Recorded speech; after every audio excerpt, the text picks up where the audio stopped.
Namaskaram. So we have today Namaskar. with us a profound artist who is passionate about his art and for whom his art is a spiritual experience. It seems he goes into a trance and he follows certain rituals and fasting when he starts his painting. So let me introduce you to Vishnu Vikram, who's from Kerala, and he has done his MFA degree in mural art from Vishwa Bharati University, Shantiniketan. So welcome Vishnu Vikram, and today he's going to share with us about his experience of his journey in Kerala mural painting, Chumar Chitrakala. So, and through which he spreads color and vibrance around him. Swagatam, Vishnu Vikram. Thank you. Thank you so much. Sir, നിങ്ങളുടെ video on അല്ല. ഓണല്ല?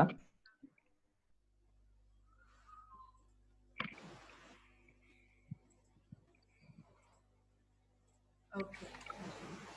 So now, okay. Namaskaram, sir. Good to meet you. Namaskar. Sir. Yeah. Thank you so much. നിങ്ങൾ നിങ്ങൾ first generation artist in mural painting. അപ്പൊ നിങ്ങളുടെ ആ ഒരു journey as in your childhood ഒന്ന് can you share with us? How did this painting come into your life? How did it spark in you? Can you share with us? ഞാൻ ഒരിക്കലും ഒരു ചിത്രകലനെ പറ്റിയിട്ട് സ്വപ്നം കണ്ടിട്ടുണ്ടായിരുന്നില്ല. ആ ഒരു ഫീൽഡിലോട്ട് എത്തിപ്പെടുന്ന ഞാൻ ചെറുപ്പത്തില് ഞാൻ അത് ഒരു അൺഫോർച്ചുനേറ്റ്ലി ഞാൻ എത്തിപ്പെട്ടതാണ്. ഒരു 8th സ്റ്റാൻഡേർഡിലാണ് എൻ്റെ പെയിന്റിങ് ഞാൻ ആദ്യമായിട്ട് സ്റ്റാർട്ട് ചെയ്യുന്നത്. അതൊരു ഇന്ത്യയുടെ ഒരു ചിത്രം വരച്ചാണ് ഞാൻ തുടങ്ങിയത്. അപ്പോൾ കുട്ടികളിൽ നിന്നും ടീച്ചേഴ്സിൽ നിന്നും നല്ലൊരു പ്രതികരണമാണ് എനിക്ക് കിട്ടിയത്. ആ ഒരു ഇൻസ്പിറേഷൻ ആണ് പിന്നെ ഞാൻ കോമ്പറ്റീഷനുകളിലൊക്കെ പങ്കെടുത്തു. അതിനുശേഷം എനിക്ക് ഫസ്റ്റ് കിട്ടിയ ആ ഒരു ഇൻസ്പിറേഷൻ അതായിരുന്നു തുടക്കം. പിന്നെ കുട്ടികളിൽ കൂടുതൽ ഒരു ഇംപ്രഷൻ ഉണ്ടാക്കാനായിട്ട് സാധിച്ചു ചെറുപ്പത്തിൽ. അപ്പോൾ അവരിൽ നിന്നുള്ള ഒരു സപ്പോർട്ടും കൂടി ആയപ്പോഴാണ് ഞാൻ ഒരു ചിത്രകലനെ പറ്റി അത് പഠിച്ചെടുക്കണം എന്നുള്ള ഒരു ആഗ്രഹം മനസ്സിലുണ്ടായത്. പിന്നെ ഒരു ചിത്രസദനം എന്ന് പറഞ്ഞൊരു ഇൻസ്റ്റിറ്റ്യൂഷൻ ഉണ്ട്, അവിടെ പോയി ണ്ട്. അതിനുശേഷമാണ് കാലടി ശ്രീ ശങ്കരാചാര്യ യൂണിവേഴ്സിറ്റിയില് 4 വർഷത്തെ BFA മ്യൂറൽ പെയിന്റിംഗിൽ കോഴ്സ് ചെയ്തു. അതാണ് ഒരു ചുമർ ചിത്രകലയിലോട്ട് എത്തിപ്പെടാനായിട്ടുള്ള ഒരു കാരണമായത്. Oh, that's nice. അപ്പൊ നിങ്ങളുടെ സറൗണ്ടിങ്സ്, നിങ്ങളുടെ വില്ലേജ് അല്ലെങ്കിൽ നിങ്ങളുടെ ഫാമിലിയില് ഇൻഫ്ലുവൻസ് ഉണ്ടായിരുന്നോ? I mean to make you ah ഒരു ക്ലിയർ ആയിട്ട് ഇത് തന്നെ എനിക്ക് ചെയ്യണമെന്ന് ആ ഒരു ഉണ്ടായിരുന്നു അല്ലേ? ഞാന് ചുമർ ചിത്രകലനെ പറ്റി എനിക്ക് അത്ര ധാരണ ഉണ്ടായിരുന്നില്ല. ഞാൻ കാലടിയിൽ എത്തുമ്പോഴാണ് ചുമർ ചിത്രകലനെ പറ്റി അറിയുന്നത്. പക്ഷെ സ്പിരിച്വലി വളരെ ചെറുപ്പത്തിലെ എനിക്ക് ഒരു അമ്പലം, അതിന്റെ അന്തരീക്ഷത്തിനോടൊക്കെ വളരെ ഇഷ്ടമായിരുന്നു. ഇപ്പൊ പഠിക്കുന്ന സമയത്താണെങ്കിലും അമ്പലങ്ങളിൽ പോകാറുണ്ട്. അവിടുത്തെ ചന്ദനക്കുറി തൊട്ടിട്ട് ക്ലാസ്സിൽ പോകുന്ന ഒരു പതിവ് ഉണ്ടായിരുന്നു. അപ്പൊ എന്തുകൊണ്ടോ ചെറുപ്പത്തിലെ ഒരു ആരാധനയുടെ ഒരു ഭാഗമായിട്ട് എനിക്ക് എന്തോ ഒരു ആത്മബന്ധം ഉണ്ടായിരുന്നു. അതിന് ഒരു സ്പിരിച്വാലിറ്റി അല്ലേ? നല്ല ഒരു അതെ. That's nice. അപ്പൊ നിങ്ങൾ ഈ MES കോളേജ് പഠിക്കുമ്പോ യു ഹാഡ് ഒരു പ്രോജക്റ്റ് ഉണ്ടായിരുന്നില്ലേ, ട്രൈബൽ ചിൽഡ്രൻ? അതിനെ പറ്റി ഒന്ന് can you tell? Because since we started about children, tribal children കൂടെ with Onbal Foundation you had a project. അതെ. അത് ഹോൺബിൽ ഫൗണ്ടേഷൻ എന്ന് പറഞ്ഞാല് ഒരു ആസ്മാബി കോളേജിൽ ഒരു പ്രോജക്റ്റ് ഉണ്ടായിരുന്നു. അപ്പൊ ഡോക്ടർ അമിതാഭ് ബച്ചനെ അസിസ്റ്റ് ചെയ്താണ് ഞാൻ. ട്രൈബൽ കുട്ടികൾക്ക് വേണ്ടിയിട്ട് അവരുടെ ലാംഗ്വേജിൽ, പിന്നെ നമ്മുടെ മലയാളത്തിലും പിന്നെ മറ്റുള്ള ഭാഷയിൽ ചെറിയ ഒരു ലിങ്ക് കൊടുത്തിട്ടുള്ള ഒരു കുറച്ച് ബുക്കുകൾ ചെയ്തിട്ടുണ്ടായിരുന്നു. അപ്പോ അതിരപ്പള്ളിയിലായിരുന്നു അതിന്റെ പ്രോജക്റ്റിന്റെ മെയിൻ ആയിട്ടുള്ള ഒരു ക്യാമ്പ് കാര്യങ്ങളൊക്കെ ഉണ്ടായിരുന്നു. അപ്പൊ അവിടെ പോയിരുന്നു. അവിടുത്തെ കാടുമായിട്ട് ബന്ധപ്പെട്ട കുറെ പക്ഷികളെ പറ്റി പഠിക്കുകയും അവിടുത്തെ പിക്ചേഴ്സ് റെഫറൻസ് ചെയ്തിട്ടൊക്കെയാണ് ആ ഒരു ബുക്ക് ചെയ്തിട്ടുള്ളത്. അത് അവിടുത്തെ കുട്ടികൾക്ക് ഒരു നോളജ് കിട്ടാൻ വേണ്ടിയിട്ടാണ്. അവരുടെ ടിപ്പിക്കലായിട്ടുള്ള കുറെ വാക്കുകളൊക്കെ ഉണ്ട്, അപ്പൊ അതൊക്കെ ഉൾപ്പെടുത്തിയിട്ടാണ് ആ ബുക്കുകൾ ചെയ്തിട്ടുള്ളത്. Oh, that's nice. അപ്പൊ after MES നിങ്ങൾ you went to the university, Vishwa Bharati University, Shanti Niketan. പിന്നെ അവിടുന്ന് you got selected for student exchange അല്ലേ, to Burapha University, Thailand. Okay, ഇതൊക്കെ ഒരു വലിയ ജേർണി അല്ല. നമ്മുടെ കേരളത്തിന് you went to Kaladi, then from there National Life, so നിങ്ങൾക്ക് ഒരു wide exposure of art അല്ലേ. അപ്പൊ from what you were exposed from as in childhood, ആ ഒരു സിമിലാരിറ്റിയും difference കണ്ടിട്ടുണ്ടാവുമല്ലോ in the variety of art. Can you share that? ഒരു ഞാൻ BFA 2011 ഞാൻ pass out ആയത്. അതിനുശേഷം ഞാൻ ശാന്തിനികേതനിൽ 2011 അപ്ലൈ ചെയ്തിരുന്നു. പക്ഷെ അവിടെ ലിമിറ്റഡ് സീറ്റ് മാത്രമേ ഉള്ളൂ. ഇന്ത്യൻ ട്രഡീഷണൽ മ്യൂറൽ പെയിന്റിംഗ് ആണ് അവിടെ പഠിപ്പിക്കുന്നത്. പക്ഷെ എനിക്ക് ആദ്യത്തെ 2 തവണ എനിക്ക് അവിടെ അഡ്മിഷൻ കിട്ടിയിട്ടുണ്ടായിരുന്നില്ല. ഞാൻ ഒരു സ്കൂളിലെ അധ്യാപകനായിരുന്നു, ഒരു CBSE സ്കൂളിൽ ഡ്രോയിങ് അധ്യാപകനായിരുന്നു 2011.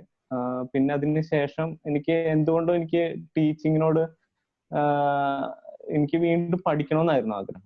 മാസ്റ്റേഴ്സ് എങ്ങനെയെങ്കിലും എടുക്കണം, അതിലോട്ട് എത്തിപ്പെടണം എന്നൊരു ആഗ്രഹം ഉണ്ടായിരുന്നു. അതിനുശേഷം ഞാൻ ചെയ്തത് ബനാറസിലോട്ടാണ് പോയത്. ആദ്യം പോയത് ബനാറസിലോട്ടാണ്.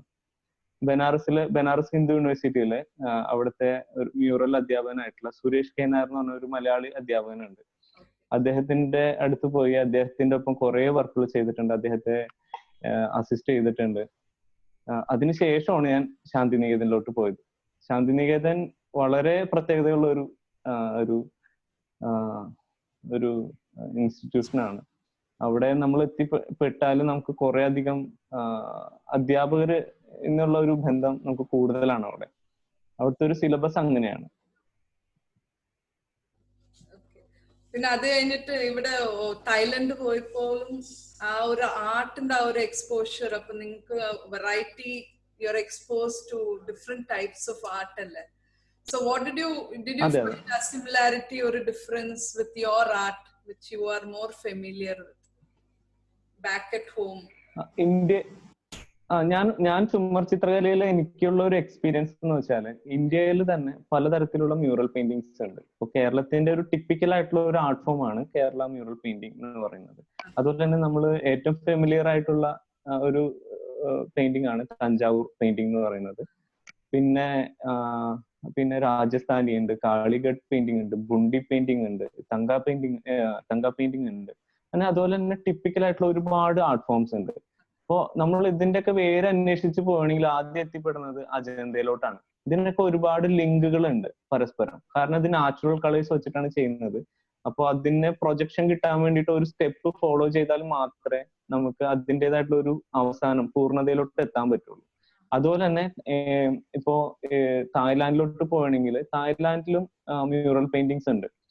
അതിൽ നമ്മൾ അവിടെ ചെല്ലുകയാണെങ്കിൽ നമ്മുടെ രാമായണ സ്റ്റോറി അതൊക്കെ കാണാൻ പറ്റും. അവിടെ ഒരു 400 വർഷം പഴക്കമുള്ള നമ്മുടെ ഒരു പെയിന്റിങ്ങിന്റെ ഒരു ഇൻഫ്ലുവൻസ് ഒത്തിരി ഉണ്ട്.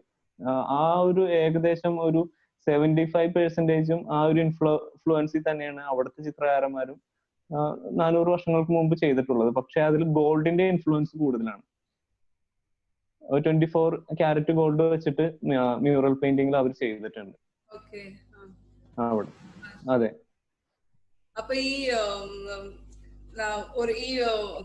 കളർ സ്കീം ഉണ്ടാവില്ലേ, ലൈക്ക് നമ്മുടെ കേരള മ്യൂറൽ പെയിന്റിംഗില് സംതിങ് കോൾ പഞ്ചവർണം, ഷുവർ അല്ല,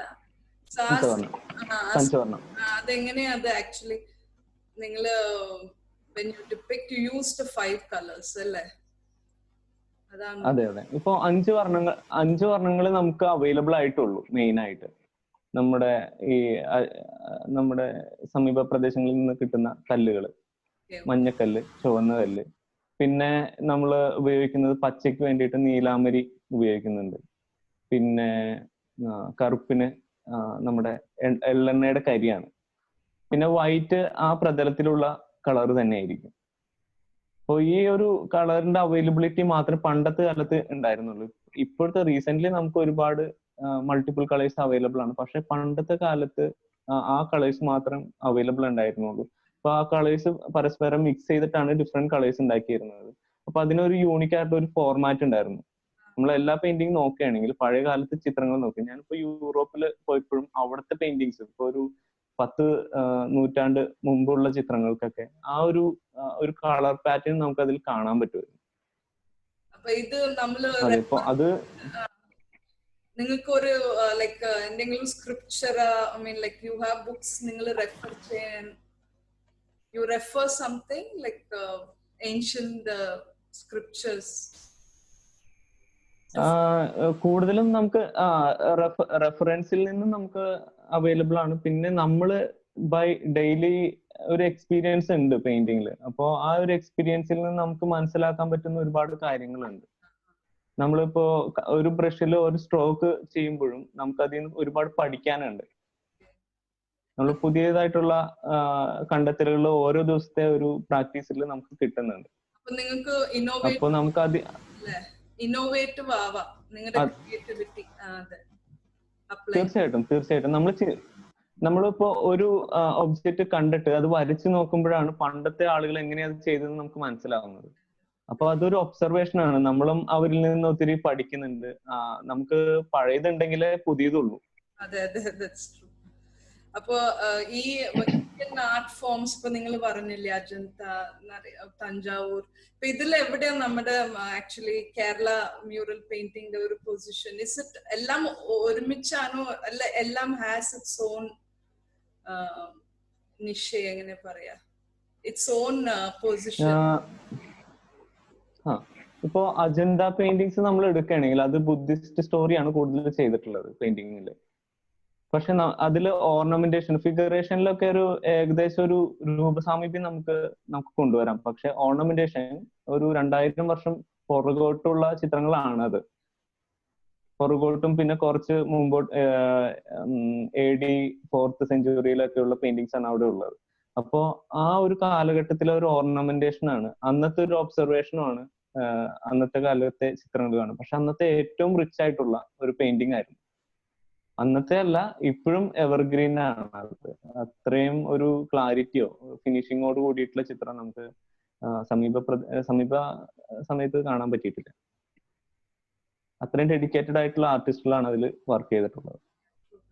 നമ്മുടെ ഈ കേരള മ്യൂറൽ പെയിന്റിംഗിന്റെ പൊസിഷൻ എവിടെയാണ്? ഐ മീൻ ലൈക്ക് എല്ലാം നോക്കിയാ, do we have a special space for Kerala mural painting? Kerala mural പെയിന്റിങ്ങിൽ നമുക്ക് ഓർണമെന്റേഷൻ ആണ്, പിന്നെ ക്യാരക്ടേഴ്സിലുള്ള പ്രത്യേകതകളുണ്ട്, പിന്നെ അവർക്ക് പ്രത്യേകം അളവുകളൊക്കെ പറഞ്ഞിട്ടുണ്ട്, അത് മെയിൻറ്റെയിൻ ചെയ്യണം. പിന്നെ ധ്യാനസങ്കല്പമാണ് ഇതിൽ ഏറ്റവും ഇമ്പോർട്ടന്റ് ആയിട്ടുള്ളത്. മൂലമന്ത്രങ്ങളുണ്ട്. മൂലമന്ത്രങ്ങൾ പഠിച്ചിട്ട് അത് ആ സ്ക്രിപ്റ്റ് എഴുതിയിട്ടാണ് ചുമർ ചിത്രങ്ങൾ വരയ്ക്കുന്നത്. അപ്പോൾ ആ സ്ക്രിപ്റ്റില് അതിലൊരു എനർജി ഒളിഞ്ഞിരിക്കുന്നുണ്ട്. അപ്പോ അത് നമ്മളിലോട്ട് റിഫ്ലക്ട് ചെയ്യുന്ന ഒരു രീതിയിലാണ് കേരള മ്യൂറൽ പെയിന്റിംഗ് ചെയ്തിട്ടുള്ളത്. ഇപ്പോ അമ്പലങ്ങളില് ഇപ്പൊ ഏറ്റവും നമുക്ക് എടുത്തു പറയാൻ പറ്റുന്ന ചിത്രങ്ങളുള്ളത്, ഇപ്പോ എന്റെ കാഴ്ചപ്പാടില് എനിക്ക് ഏറ്റവും ഇഷ്ടപ്പെട്ടുള്ളത് മട്ടാഞ്ചേരി മ്യൂറൽസ് ആണ്. കുറച്ചും കൂടി ഫ്രീ ആയിട്ട് നന്നായിട്ട് അതിനെ കൊണ്ടുവന്നിട്ടുണ്ട്. ഒരു 16th സെഞ്ചുറിയിലാണ് അവിടുത്തെ പെയിന്റിങ്സ് സ്റ്റാർട്ട് ചെയ്യുന്നത്. 19th സെഞ്ചുറി വരെയുള്ള പെയിന്റിങ്സ് ഉണ്ട്. അപ്പൊ ഈ ഇപ്പം ഇറ്റ്സ് മോസ്റ്റ്ലി എപ്പിക്സും പിന്നെ നമ്മുടെ ഡയറ്റീസിനെ പിക്ചർ ചെയ്തിട്ടില്ല. അപ്പോ ഇറ്റ് ഈസ് വെരി പ്യുവർ. ആ എനർജി നമുക്ക് കാണാം when you look at Kerala mural painting. അപ്പൊ ഇത് പെയിന്റ് ചെയ്യുമ്പോൾ ഓൾസോ ഡു യു ഫോളോ ഒരു റിച്വൽ, ഇല്ല പ്രേയർ, ഫാസ്റ്റിംഗ്, ഇതൊക്കെ വേണോ? അതെ, നമുക്കൊരു പ്രത്യേക ഒരു സമയത്ത് മാത്രമേ അത് ചെയ്യാൻ പറ്റുള്ളൂ. എനിക്ക് ഇപ്പൊ വരയ്ക്കണം എന്ന് വിചാരിച്ചാൽ വരയ്ക്കാൻ പറ്റില്ല. അപ്പൊ നമ്മൾ അതിന് മെന്റലി പ്രിപ്പയർഡ് ആയിരിക്കണം. വരയ്ക്കുന്നതിന് മുമ്പ് മൂലമന്ത്രങ്ങൾ എഴുതിയിട്ടുണ്ടാവും ചിത്രത്തില്. മൂലമന്ത്രങ്ങൾ എഴുതുമ്പോൾ നമുക്കൊരു പോസിറ്റീവ് ആയിട്ടുള്ള ഒരു എനർജി അവിടുന്ന് സ്റ്റാർട്ട് ചെയ്യാണ്. പിന്നെ അതിന് കൃത്യം ഒരു അലൈൻമെന്റ് എനിക്ക് ഞാൻ ഫോളോ ചെയ്യുന്നുണ്ട്. അപ്പോൾ അലൈൻമെന്റിൽ കൃത്യം സെന്റർ ഒക്കെ കണ്ടെത്തിയിട്ടാണ് അത് ചെയ്യുന്നത്. അപ്പൊ നമുക്കൊരു അത് കൃത്യമായിട്ടുള്ള ഒരു യൂണിഫോമിറ്റി ഫോളോ ചെയ്യുമ്പോൾ അതിൽ നിന്നൊരു വൈബ്രേഷൻ നമുക്ക് കിട്ടുന്നുണ്ട്. അത് പൂർത്തിയാകുമ്പോൾ ഏറ്റവും അവസാനം ഒരു ചടങ്ങുണ്ട്, നേത്രോന്മീലനം എന്ന് പറഞ്ഞൊരു ചടങ്ങുണ്ട്. അത് കണ്ണ് തെളിയിക്കുന്ന ഒരു ചടങ്ങാണ്. അപ്പൊ കണ്ണ് തെളിയിക്കുമ്പോൾ അതില് ആ ഒരു എനർജി വരുന്നു എന്ന് ഒരു സങ്കല്പമുണ്ട്. അത് കഴിയുമ്പോഴാണ് നമുക്ക് ഏറ്റവും ഫ്രഷ് ആവുന്നത്. അത്രയും നാള് കുറച്ച്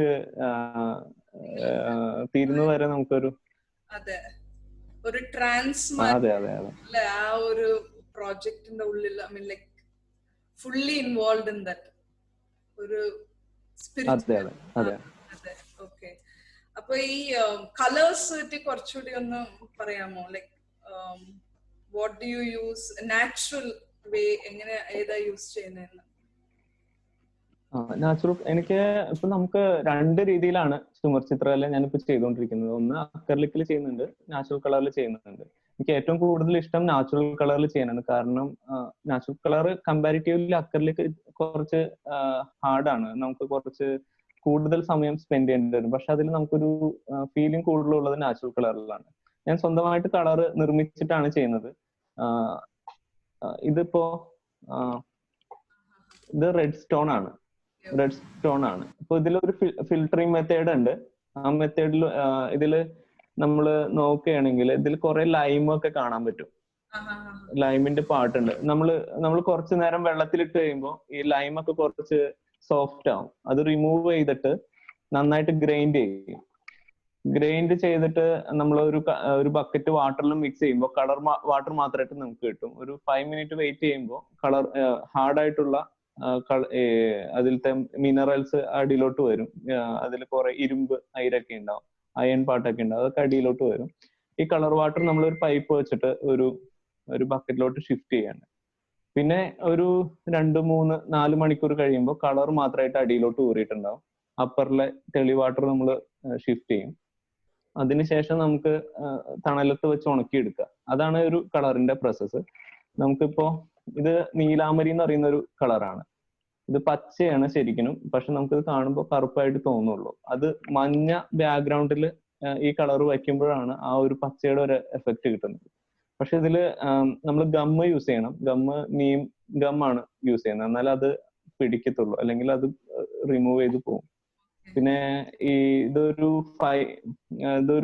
ഇലയിൽ നിന്ന് ഉണ്ടാക്കുന്ന കളറാണ്. പക്ഷെ അതിന് പ്രൊട്ടക്ഷൻ കിട്ടണമെന്നുണ്ടെങ്കിൽ അതിന് മുമ്പായിട്ട് നമ്മൾ തുരിശ് വാഷ് ചെയ്യണം.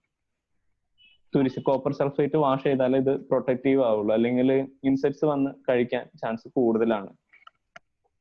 ഇത് റെഡ് സ്റ്റോൺ ഗ്രൈൻഡ് ചെയ്തിട്ട് എടുത്തിട്ടുള്ള കളറാണ്. ഇത് യെല്ലോ സ്റ്റോൺ ആണ്.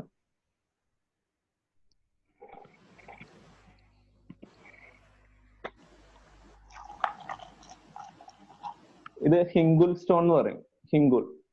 ഹിംഗുൽ സ്റ്റോൺ ഇവിടെ ചായില്യം എന്നാണ് കേരളത്തിൽ അറിയപ്പെടുന്നത്. ഇതൊരു സ്പ്രഷ്യസ് ആയിട്ടുള്ള ഒരു സ്റ്റോൺ ആണ്. റെഡ് കളർ ഉണ്ടാക്കാൻ വേണ്ടിയിട്ട് യൂസ് ചെയ്യുന്നതാണ്. ഇത് അരിദാരം എന്ന് പറയും. അരിദാരം നോർത്ത് ഇന്ത്യയില് ഹർത്താൽ സ്റ്റോൺ എന്നാണ് പറയുന്നത്. ഹർത്താൽ സ്റ്റോൺ ഇത് മഞ്ഞയ്ക്ക് വേണ്ടിയിട്ട് യൂസ് ചെയ്യും. ഇത് പ്യൂർ ആയിട്ടുള്ള നമുക്ക് നല്ലൊരു മഞ്ഞ കിട്ടും. അങ്ങനെ പല കളേഴ്സ് ഉണ്ട്. പിന്നെ ഇത് കട്ടനീലം എന്ന് പറയും. കട്ടനീലം ഇത് നീലയ്ക്ക് വേണ്ടിയിട്ട് യൂസ് ചെയ്യുന്നതാണ്, നീല കളറിന് വേണ്ടിയിട്ട്. ഇതുപോലെ കുറെ കാലത്തെ ഒബ്സർവേഷന് ശേഷമാണ് ഈ കുറെ കളേഴ്സുകൾ എത്തിപ്പെട്ടിട്ടുള്ളത്. അല്ലാതെ നമുക്കൊരു പഞ്ചവർണ്ണം മാത്രമേ ഉള്ളൂ, നീല പറയുന്നില്ല. നമുക്കൊരു ബുക്ക് ഉണ്ട്, ചുമർ ചിത്രകല, ഇന്ത്യൻ ചിത്രകലനെ പറ്റി പഠിക്കാൻ പറ്റിയ ഒരു ബുക്ക് ഉണ്ട്. ചിത്രസൂത്രം എന്നാണ് അതില് ബുക്കിന്റെ പേര്. അപ്പൊ അത് റെഫർ ചെയ്യണമെങ്കിൽ നമുക്ക് കൂടുതൽ കാര്യങ്ങൾ നമുക്ക് അതിൽ നിന്ന് പഠിക്കാം. പിന്നെ അതിന് അവയവ ലക്ഷണങ്ങളുണ്ട്, അളവുകളൊക്കെ പ്രത്യേകം പറഞ്ഞിട്ടുണ്ട്. അത് ഫോളോ ചെയ്താലേ നമുക്ക് ആ ഇന്ത്യൻ ട്രഡീഷൻ നമുക്ക് നിലനിർത്താൻ പറ്റത്തുള്ളൂ. അത് ഇപ്പൊ ഈ നാച്ചുറൽ കളേഴ്സ് യൂസ് ചെയ്യുമ്പോ ലൈഫ് മോർ ആണോ കമ്പാരിറ്റീവ്ലി? അങ്ങനെയല്ല സ്റ്റാർട്ട് ആയത് ഓൺ ദ വാൾ. ഇപ്പോ അജന്ത പെയിന്റിങ് അതെ, അജന്ത പെയിന്റിംഗ് ഇപ്പൊ നാച്ചുറൽ കളറിൽ ചെയ്തിട്ടുള്ള ഒരു പെയിന്റിംഗ് ആണ്. നമുക്കൊരു ഉദാഹരണം, ഒരു എക്സാമ്പിൾ പറയുന്നതാണ്. അജന്ത പെയിന്റിംഗ് ഇപ്പൊ 2000 വർഷം പഴക്കമുള്ള ചിത്രമാണ്. 1819 എന്തോ ആണ് അത് ഡിസ്കവർ ചെയ്യുന്നത്. അത്രയും നാൾ അത് പ്രൊട്ടക്റ്റീവ് ആയിരുന്നു. നമ്മൾ കണ്ടെത്തിയതിന് ശേഷമാണ് അത് നശിച്ചു പോയിട്ടുള്ളത്. നമ്മൾ കയറി പിടിച്ചും സ്ക്രാച്ച് ചെയ്തിട്ടൊക്കെയാണ്. അല്ലാത്ത പക്ഷം നമ്മൾ അത് പ്രൊട്ടക്ട് ചെയ്യണമെങ്കിൽ വർഷങ്ങളൊന്നും, കാരണം ഇത് മിനറലാണ്, സ്റ്റോൺ ആണല്ലോ. അപ്പോ നമുക്ക് എത്രയോ വർഷങ്ങളായിട്ട് നമ്മുടെ പരിസരങ്ങളിൽ കിടക്കുന്ന കളർ കൊണ്ടാണ്, കല്ലുകൾ കൊണ്ടാണ് നമ്മൾ കളർ ഉണ്ടാക്കുന്നത്. അപ്പൊ അത് ലോങ് ലാസ്റ്റബിൾ ആണ്. അത് നമ്മൾ തൊടുന്നതും പിന്നെ സ്ക്രാച്ച് ചെയ്യുന്നത് കൊണ്ടൊക്കെയാണ് അത് പതുക്കെ നശിച്ചു പോകുന്നത്. പിന്നെ ഡയറക്റ്റ് വെയിലിൽ വെക്കുമ്പോൾ. അല്ലാത്ത പക്ഷം നമ്മളത് പ്രൊട്ടക്ട് ചെയ്യണമെങ്കിൽ കൂടുതൽ നാൾ നിൽക്കും. പക്ഷെ അക്രലിക്ക് നമുക്ക് എത്ര നാൾ നിലനിൽക്കുമെന്ന് പറയാൻ പറ്റില്ല. കാരണം അതൊരു ഇപ്പോ റീസെന്റ് വന്നിട്ടുള്ള ഒരു കളറാണ്. അത് നമുക്ക് കുറെ വർഷങ്ങള് നമുക്കത് പഠിക്കണം, എന്നാലേ എത്ര നാള് അത് നിലനിൽക്കത്തുള്ളൂ എന്നറിയത്തുള്ളൂ. പിന്നെ നിങ്ങള് ലൈക്ക് യു എക്സ്പെരിമെന്റ് ബോത്ത് ഇന്ത്യനും വെസ്റ്റേൺ അല്ലേ, both the painting. How do you do that? അതെങ്ങനെയാ, ഹൗ ഡു യു ബ്രിങ്? ഇപ്പൊ കേരള ട്രഡീഷണൽ മ്യൂറൽ പെയിന്റിംഗ് ഒരു എന്താണ്, നേച്ചറിന്റെ ഒരു ഇൻഫ്ലുവൻസ് കുറവായിരുന്നു. ഇപ്പൊ 19th സെഞ്ചുറിയിലാണ് നേച്ചറിന്റെ ഒരു ഇൻഫ്ലുവൻസ് ഉണ്ടായിട്ടുള്ളത്. എനിക്ക് ചൈനീസ് ഒരു പിന്നെ തങ്ക പെയിന്റിങ്ങിന്റെ ഒക്കെ ഒരു ഇൻഫ്ലുവൻസ് ഇഷ്ടമാണ് ബാക്ക്ഗ്രൗണ്ട് കാര്യങ്ങളിലൊക്കെ. അപ്പൊ ആ ഒരു പല ഒബ്സർവേഷൻ നമ്മൾ അഡോപ്റ്റ് ചെയ്യുന്നുണ്ട്. നമുക്ക് ഏതാണ് നമുക്ക് ക്യാരക്ടറിന് ഭംഗി കൂട്ടാൻ പറ്റുന്നുള്ള രീതിയിൽ നമുക്ക് എന്ത് ഒബ്സർവേഷൻ എടുക്കാം, നെഗറ്റീവ് വരാത്ത രീതിയിൽ നമുക്ക് പുതിയ സാധ്യതകൾ കണ്ടെത്താം. കാരണം പഴയ ഒരു രീതിനെ മാത്രം ഫോളോ ചെയ്യാതെ അതിൽ കുറച്ച് വ്യത്യാസം വരുത്തുമ്പോഴാണ് കുറച്ചൊരു ഇമ്പോർട്ടൻസ് വരുന്നത്. പിന്നെ നിങ്ങളുടെ painting has been exhibited in black house അല്ലേ, ഇൻ വിശ്വഭാരതി യൂണിവേഴ്സിറ്റി. അപ്പൊ അത് along with great big popular artists. So can you tell about your painting and about a Black House? What is it actually, Black House?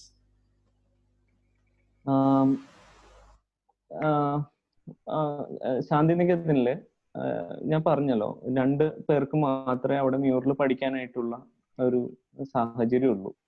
പെയിന്റിങ്ങിന്റെ ഒരു പാർട്ടായിട്ട് വരുന്ന ഒരു subject ആണ് mural painting വരുന്നത് മാസ്റ്റേഴ്സിൽ. അപ്പോൾ അവിടുത്തെ മ്യൂറല് പഠിക്കുന്ന കുട്ടികൾക്ക് മാത്രം അവിടെ നിന്ന് ഒരു സ്പെഷ്യൽ ആയിട്ടുള്ള ഒരു ബിൽഡിംഗ് കൊടുക്കും. ബ്ലാക്ക് ഹൗസ് ഇതുവരെ കൊടുത്തിട്ടില്ലായിരുന്നു. പക്ഷെ അതിനു മുമ്പ് എനിക്ക് ആദ്യം പറയേണ്ടത് എന്റെ അധ്യാപകനെ പറ്റിയാണ്. നന്ദുലാൽ മുഖർജി എന്നാണ് അദ്ദേഹത്തിന്റെ പേര്. അപ്പോ അദ്ദേഹം എനിക്ക് ഒരു അച്ഛനെ പോലെയാണ്. അതുപോലെയാണ് എന്നെ കെയർ ചെയ്തിട്ടുള്ളത്. അപ്പോ അദ്ദേഹം ആണ് എന്നെ സജസ്റ്റ് ചെയ്തത്. ബ്ലാക്ക് ഹൗസിൽ എനിക്കൊരു സ്പേസ് തന്നു. അവിടെ ഒരു പഴയൊരു ചിത്രം ഉണ്ടായിരുന്നു. അപ്പോ അത് ആകെ നശിച്ചു പോയി. അത് ഒന്നും കാണാൻ പറ്റുന്നുണ്ടായിരുന്നില്ല. അപ്പൊ അതിന്റെ പ്ലാസ്റ്റർ റിമൂവ് ചെയ്തിട്ട് ജയ്പൂരി ഫ്രെസ്കോ എന്നുള്ള ഒരു ടെക്നിക്കിലാണ് അവിടുത്തെ ചിത്രം ചെയ്തിട്ടുള്ളത്. അത് ബുദ്ധ കൺസെപ്റ്റ് ആണ്. ആ ചിത്രത്തിന്റെ ഇരുവശങ്ങളിലായിട്ട് നന്ദലാൽ ബോസും രാം കിങ്കർ ബേജും എന്ന് പറഞ്ഞിട്ടുള്ള വളരെ ഫെമിലിയർ ആയിട്ടുള്ള 2 ഇന്ത്യൻ ആർട്ടിസ്റ്റ് ഉണ്ട്. അവരുടെ ശില്പങ്ങളുടെ നടുവിലായിട്ടാണ് ഈ ഒരു സ്പേസ് ഉള്ളത്. മ്യൂറൽ ചെയ്യുന്ന കുട്ടികൾക്ക് ഒരു സ്പേസ് കിട്ടുന്നതാണ് വിശ്വഭാരതി യൂണിവേഴ്സിറ്റിയിൽ അവരുടെ ഒരു എക്സ്പെരിമെന്റ് വർക്ക് അവിടെ ചെയ്യാം. പക്ഷെ എന്നെ അതിൽ സെലക്ട് ചെയ്തു അധ്യാപകൻ നന്ദുലാൽ മുഖർജി. അങ്ങനെയാണ് ആ ഒരു സ്പേസ് കിട്ടിയതും അവിടെ ഒരു വർക്ക് ചെയ്തതും. അത് വളരെ ഒരു ചലഞ്ചിങ് ആയിരുന്നു. കാരണം അവിടെ ഒരു ചൂട് കൂടുതലുള്ള ഒരു സമയത്താണ് ആ ചിത്രം ചെയ്തത്. ജയ്പൂരി ഫ്രെസ്കോ എന്ന് പറഞ്ഞിട്ടുണ്ടെങ്കിൽ മാർബിൾ ഡസ്റ്റ് ഒക്കെ വെച്ചിട്ടുള്ള ഒരു പ്രത്യേക ഒരു പ്രോസസ്സിലാണ് അത് ചെയ്തിട്ടുള്ളത്. ലൈം, ശർക്കര ലായനി വെച്ചിട്ടുള്ള ഒരു പരമ്പരാഗത രീതിയിലാണ് അത് ചെയ്തിട്ടുള്ളത്. അപ്പോ കളറ് നമ്മൾ ചെയ്തതിന് ശേഷം കളർ അടിച്ചേർക്കണം. അടിച്ചേർക്കുമ്പോൾ ഇത് പൊട്ടുന്നുണ്ടായിരുന്നു പ്രതലം. അപ്പോ ഒരു തവണ ചെയ്തത് ഫെയിലായി. അതിനുശേഷം കെസിൻ ടെമ്പറ എന്ന് പറഞ്ഞൊരു ടെമ്പറയുണ്ട്, പാൽക്കട്ടിയൊക്കെ അരച്ചിട്ട് ചെയ്യുന്ന ഒരു പ്രോസസ്സാണ്. അങ്ങനെ ഒരു ഔട്ട്ഡോർ പ്രോസസ്സിൽ ആണ് ചെയ്തിട്ടുള്ള ആ പെയിന്റിങ്. അത് മഴയത്തും വെയിലത്തും പോവാത്ത രീതിയിൽ ഒരു കെസിൻ ടെമ്പറ എന്ന് പറഞ്ഞൊരു ട്രഡീഷണൽ ടെക്നിക്കിലാണ് ആ പെയിന്റിങ് ചെയ്തിട്ടുള്ളത്. അതൊരു എന്റെ ഒരു ജീവിതത്തിലെ ഏറ്റവും ഒരു ഇമ്പോർട്ടന്റ് ആയിട്ടുള്ള ഒരു സമയം ആണ്. ആ പെയിന്റിങ് ചെയ്തിട്ടുള്ള ഒരു കാലഘട്ടം. Nice. So ipo ee colors ningal you showed, right? Adu vannu can be used in modern art also. Sadharanam use cheyamo like in other paintings. Modern art cheyam കാരണം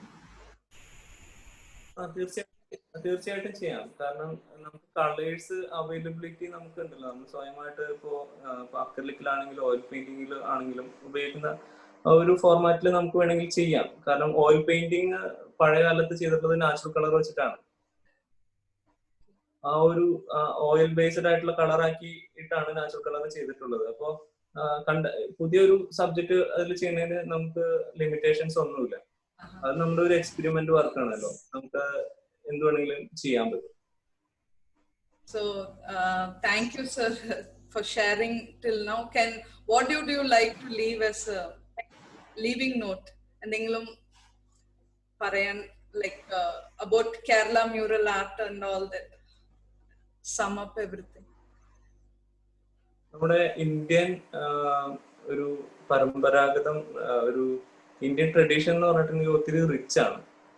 അത് പ്രൊട്ടക്ട് ചെയ്യണം, അതിനെപ്പറ്റി നമ്മൾ അറിയണം. കാരണം നമ്മൾ ഏതൊരു ബാക്ക്ഗ്രൗണ്ടിൽ നിന്നാണ് വന്നിട്ടുള്ളത്, ഇപ്പോ എവിടെയാണ്, ഇപ്പൊ എങ്ങനെയാണ് പോകുന്നതെല്ലാം നമ്മൾ അറിയണം.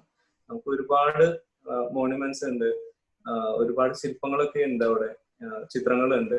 അപ്പൊ അത് പ്രൊട്ടക്ഷൻ ഇപ്പൊ കുറവാണ് നമ്മുടെ ഇന്ത്യൻ ഒരു അറ്റ്മോസ്ഫിയറിൽ. ഇപ്പോ പ്രൊട്ടക്ഷൻ വളരെ കുറവായിട്ട് മറ്റുള്ള രാജ്യത്തെ അപേക്ഷിച്ച് ഇവിടെ ഇപ്പോ പ്രൊട്ടക്ഷൻ കുറവാണ്. അപ്പോ അതിന്റെ പ്രാധാന്യം നമ്മൾ എല്ലാവരും അറിഞ്ഞിരിക്കണം. അതിനെ പ്രൊട്ടക്ട് ചെയ്താലേ നമുക്ക് അടുത്ത ഒരു ജനറേഷന് നമുക്കത് കാണിച്ചു കൊടുക്കാനും അവർക്കൊരു ഒബ്സർവേഷൻ ആയിട്ട് അത് പഠിക്കാനായിട്ട് സാധിക്കത്തുള്ളൂ. അതെ. Would you like to leave any contact? നമ്മുടെ viewers, if they want to contact you, how can they contact ചെയ്യാം? എങ്ങനെയാ മെയിൽ ഐഡി എന്തെങ്കിലും can you share? എന്റെ ഫോൺ നമ്പർ 8281088786 ആണ്. മ്യൂറൽ സംബന്ധമായിട്ടുള്ള എന്റെ ലിമിറ്റേഷനിലുള്ള നിങ്ങൾക്ക് അറിയാനായിട്ടുള്ള കാര്യങ്ങൾ എന്തെങ്കിലും ഉണ്ടെങ്കിൽ എന്നെ കോണ്ടാക്ട് ചെയ്യാം. എന്റെ ഇമെയിൽ അഡ്രസ് vishnu@keramuralpainting.com എന്നാണ്. പിന്നെ എന്റെ വെബ്സൈറ്റ് നോക്കുകയാണെങ്കിൽ ഞാനിത് ഇത്രയും നാൾ കൊണ്ട് വരച്ചിട്ടുള്ള എല്ലാ ചിത്രങ്ങളും ഞാൻ അതിൽ അപ്ലോഡ് ചെയ്തിട്ടുണ്ട്. keramuralpainting.com എന്നാണ് എന്റെ വെബ്സൈറ്റിന്റെ പേര്. അപ്പൊ അതിൽ കയറുകയാണെങ്കിൽ ഞാൻ ഇത് വരെ വരച്ചിട്ടുള്ള ചിത്രങ്ങളെല്ലാം കാണാൻ സാധിക്കുന്നതാണ്. Thank you sir. Thank you Vishnu Vikram for sharing your knowledge, your art and your valuable time. Thank you sir. Thank you sir.